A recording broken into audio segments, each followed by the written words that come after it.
Guys, ഒന്ന് ഷൊർണൂർ വരെ പോയിട്ട് വരാം. എൻ്റെ വൈഫിൻ്റെ ചേച്ചിയും ഭർത്താവും അവിടെയാണ്. ഈ നടന്ന് വരുന്നതാണ് ആള്. വീഡിയോ എടുക്കേണ്ടിരുന്നപ്പം നൈസിൽ മാറിക്കുക. ആശാൻ ചാവിയൊക്കെ തന്ന് വണ്ടീൻ്റെ നേരെ വണ്ടി എടുക്കാൻ വേണ്ടി ഞങ്ങൾ റെയിലിൽ കിടക്കുക. വണ്ടിയൊക്കെ എടുത്ത് ഞങ്ങൾ നേരെ എന്തെങ്കിലും വാങ്ങണ്ടേ, ഞാൻ ഫ്രൂട്ട്സ് വാങ്ങാൻ പോയപ്പോഴാണ് ഒരു പടക്കക്കട കണ്ടത്. ധ്യാൻട്ടൻ പറഞ്ഞ അച്ഛാ നമുക്ക് പടക്കം വാങ്ങിയാലോ. ഞങ്ങൾ നേരെ പടക്കമൊക്കെ വാങ്ങി. നല്ല റേറ്റ് ഉണ്ട് ഇവിടെ. കോഴിക്കോടിനെ അപേക്ഷിച്ച് നല്ല റേറ്റ് കൂടുതലാണ് അവിടെ. അങ്ങനെ പടക്കമൊക്കെ വാങ്ങി ഞങ്ങൾ ഇതാ കോട്ടൈസ് എത്തി. ഇതാണ് കോട്ടൈസ്. 2 മക്കളുണ്ട് അവിടെ കാത്തിക്കുന്നത്. നൈസിൽ 2 ഓണൊക്കെ കൊടുത്ത് നേരെ ഞങ്ങൾ കുറച്ച് മുന്നിലേക്ക് വന്നു.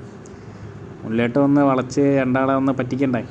അങ്ങനെ റിട്ടേൺ അങ്ങോട്ടേക്ക് തന്നെ പോയി 2 ഓണൊക്കെ അടിച്ച് അതാ രണ്ടാളും പാടെ ഓടി വരുന്നു. പിന്നെ വാങ്ങിയ പടക്കങ്ങളൊക്കെ പൊട്ടിച്ച് എൻജോയ് ചെയ്തു.